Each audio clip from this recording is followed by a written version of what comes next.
สวัสดีครับขอต้อนรับเข้าสู่ช่อง Say Do It Myself อีกครั้งนะครับวันนี้ผมจะพาทุกคนไปชมการติดตั้งแผงโซลาร์เซลล์ที่บ้านของผม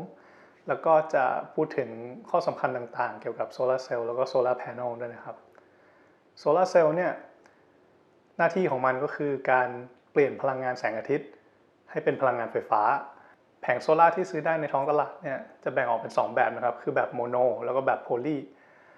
โมโนเนี่ยก็คือย่อมาจากโมโนคริสตัลลินซึ่งมันจะมีความเพียวกว่าแบบโพลีนะครับโพลีคือการจับหลายๆอย่างมายำรวมกันและโดยรวมแล้วพวกค่าต่างๆของโมโนคริสตัลลินเนี่ยจะดีกว่าแต่มันก็จะมีราคาแพงกว่าด้วยนะครับไอโมโนเนี่ยหน้าตาจะเป็นประมาณนี้แล้วก็โพลีเนี่ยจะเป็นประมาณนี้สีก็จะต่างกันนะครับคราวนี้ถ้าว่าเราพูดถึงระบบเนี่ยมีแยกย่อยได้เป็น3ระบบใหญ่ๆนะครับก็คือระบบแรกคือ on grid หรือว่า grid tie คำว่า grid เนี่ยก็คือพูดถึงเครือข่ายของการไฟฟ้าหรือว่าถ้าคุณอยู่อเมริกาก็ utility company ที่คุณร่วมด้วยนะครับมันก็หมายความว่าความยากของ on grid เนี่ยนอกจากคุณจะมีแผงโซล่าแล้วคุณก็ต้องมีการเชื่อมต่อเข้ากับ grid ที่คุณอยู่ดังนั้นก็ต้องมีการขออนุญาตจากรัฐบาลต่างๆนานานะครับต้องมีการ inspection ในทางกลับกันoff grid เนี่ยก็คือไม่ยุ่งกับของรัฐเลยมีของเราเป็นของตัวเองแต่เราก็ต้องมีแบตเตอรี่ที่ค่อนข้างใหญ่นะครับเป็นคลังแบตเตอรี่เพื่อที่จะไม่ใช้ไฟของคนอื่นเลยใช้แค่ไฟจากโซล่าของตัวเองไฮบริดเนี่ยมันก็จะอยู่ตรงกลางระหว่าง on grid กับ off grid นะครับคือมันทั้งเชื่อมกับเครือข่ายตรงด้วยแล้วก็ยังมีแบตเตอรี่อยู่อีกด้วยสมมุติว่าวันนี้ฝนตก2ชั่วโมงไม่มีแดดมันก็ดึงไฟจากแบตเตอรี่มาใช้ได้ยังไม่ต้องซื้อไฟจากส่วนกลางนะครับปัจจุบันนะครับแผงโซล่าเนี่ยก็มีจากหลายบริษัทหลายแบรนด์แล้วก็หลายแบบดังนั้นมีปัจจัย3ข้อที่สำคัญที่ควรจะดูนะครับเวลาที่คุณเลือกซื้อแผงโซล่าของคุณข้อ1นะครับคือ efficiency นี่คือพูดถึงว่าโอเคมีพลังงานแสงอาทิตย์ตกมากระทบแผงโซล่าของคุณเนี่ยสมมุติ100หน่วยมันจะ convert เปลี่ยนพลังงานแสงอาทิตย์เป็นพลังงานไฟฟ้าได้กี่หน่วยนะครับซึ่งปัจจุบันเนี่ยตัวเลขเนี้ย efficiency เนี่ยอยู่ที่ประมาณ 18-22% ก็ยิ่งสูงก็ยิ่งดีนะครับข้อ2คือefficiency over time ตัวนี้เราพูดถึงว่าโอเคไอ้ค่า efficiency ที่เขาบอกเรามาว่าโอเค 20% เนี่ยมันเป็นของปีแรกนะแต่ว่าปี5ล่ะปี10ล่ะปี20ล่ะมันก็ต้อง efficiency มันลดลงอยู่แล้วนะครับตามการเวลาแต่ว่า panel ที่ดีเนี่ยมันก็จะลดน้อยหน่อยนะครับข้อ3คือ temp coefficient นะครับหรือว่า coefficient ของอุณหภูมิตัวนี้หมายถึงอะไร efficiency ที่บอกไปเมื่อกี้เนี่ยมันวัดค่ากันตอน25 องศาเซลเซียสนะครับซึ่งเป็นอุณหภูมิที่ค่อนข้าง optimal แล้วเวลาอุณหภูมิมันเปลี่ยนเนี่ยมันสูงขึ้นหรือมันต่ำลงเนี่ย efficiency มันก็จะ drop ลงด้วยแล้วก็อย่าลืมนะครับว่าอุณหภูมิที่เอามาคิดเนี่ยเป็นอุณหภูมิที่แผงนะครับไม่ใช่อุณหภูมิข้างนอกดังนั้นถ้าสมมุติอุณหภูมิข้างนอก35องศาร้อนอุณหภูมิที่แผงเนี่ยส่วนใหญ่แล้วจะร้อนกว่านั้นนะครับอาจจะ55หรือ60ได้เอามาคำนวณกันเล่นๆนะครับสมมุติว่าอุณหภูมิตอนนี้ที่แผงนะครับ65และอุณหภูมิที่เขาเรทมา efficiency เนี่ยอยู่ที่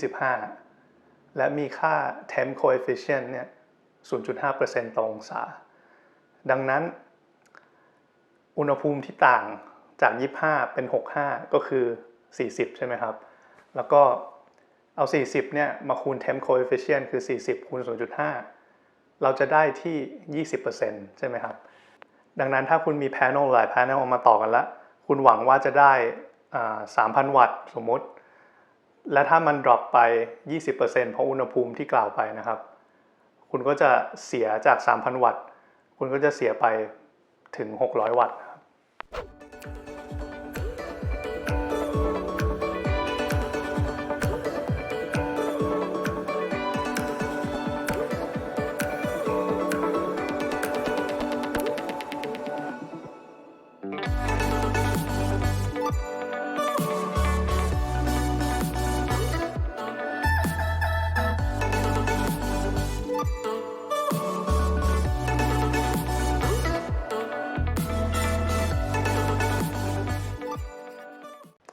อีกอุปกรณ์หนึ่งที่สำคัญนะครับก็คืออินเวอร์เตอร์แผงที่เรามีเนี่ยผลิตเป็นกระแสไฟฟ้ากระแสตรงออกมานะครับ DC แต่บ้านเราเนี่ยต้องการกระแสสลับคือ AC ดังนั้นอินเวอร์เตอร์เนี่ยทำหน้าที่นี้นะครับในการเปลี่ยนอินเวอร์เตอร์เนี่ยก็มีหลายแบบเหมือนกันยกตัวอย่าง2แบบหลักนะครับ1คือ string inverter string เนี่ยมันจะต่อเหมือนต่ออนุกรมก็คือเหมือนเรียงแถวกันมาแล้วตัวสุดท้าย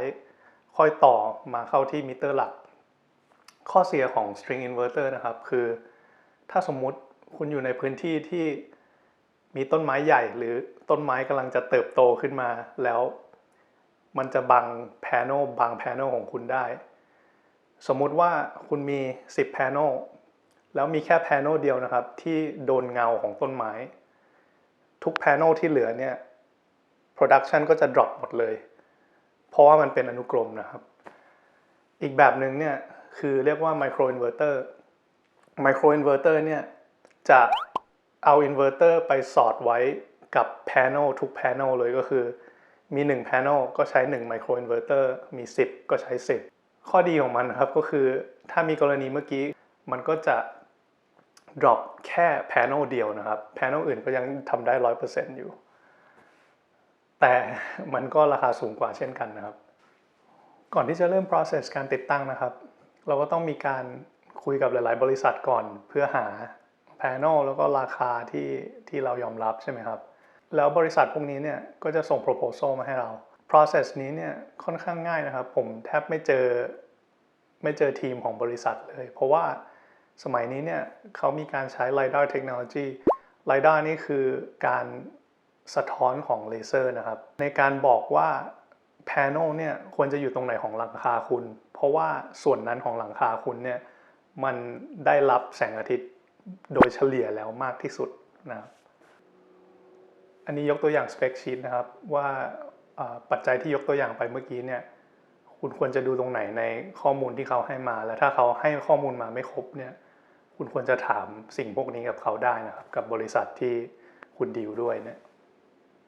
และแน่นอนนะครับทุกปัจจัยที่พูดไปเนี่ยถ้าคุณอยากได้แผงที่มันดีทั้ง3อย่างเลยมันก็จะแพงมากๆนะครับดังนั้นราคาแล้วก็ warranty มันก็ต้องมายำรวมกันกับ3ปัจจัยนี้ด้วยนะครับเมื่อเรารู้1ราคา2เรารู้ว่าแผงที่เราติดเนี่ยจะผลิตไฟฟ้าได้เท่าไหร่และไฟฟ้าที่เราผลิตเนี่ยจะทำเงินให้เราได้เท่าไหร่เราก็สามารถคำนวณ return on investment ได้นะครับซึ่ง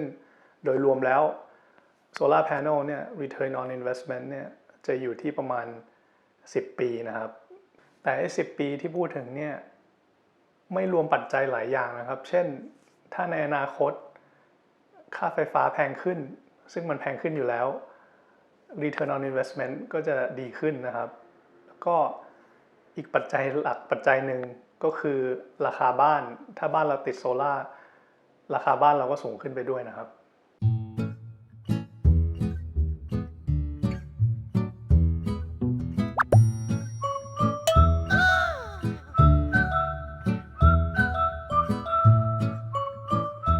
โอเคพูดถึงราคาแล้ว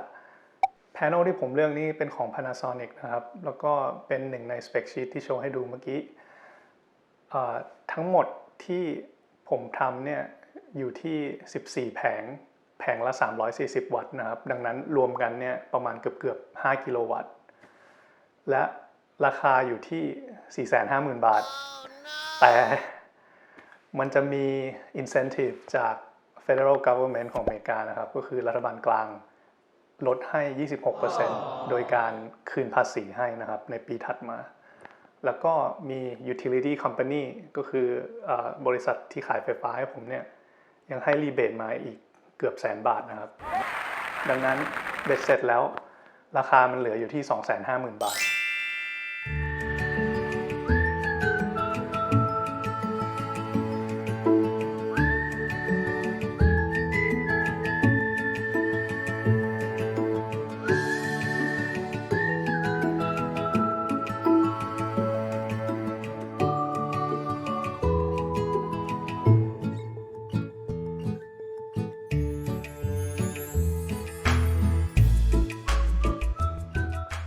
โ โอเควิดีโอนี้นะครับหวังว่าจะครอบคลุม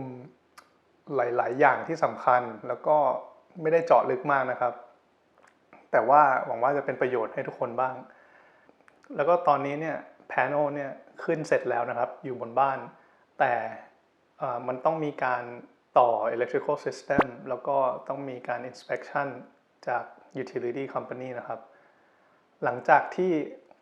ทั้งหมดเรียบร้อยแล้วก็มีการผลิตไปอีกสักเดือนหนึ่งนะครับอาจจะมาทำอีกคลิปหนึ่งเพื่อรีวิวว่าโอเคใช้งานยังไงแล้วก็ได้ผลยังไงนะครับก็ฝากติดตามด้วยนะครับ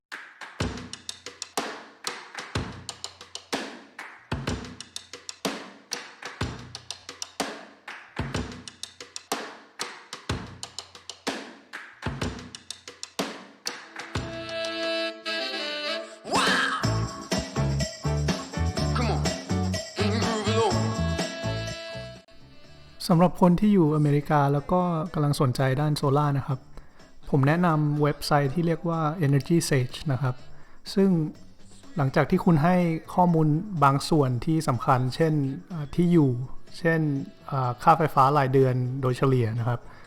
เขาก็จะจัดการโคดจากบริษัทต่างๆรวมอยู่ที่เดียวมาไว้ให้เรานะครับเช่นยกตัวอย่างนี้ผมเข้ามาในโคดหนึ่งของ LG นะครับของบริษัทหนึ่งที่ใช้ panel เป็น LG ก็จะสามารถดูข้อมูลทุกอย่างได้เลยนะครับแล้วคราวนี้เราก็สามารถใช้เว็บนี้ในการต่อรองราคาโดยส่ง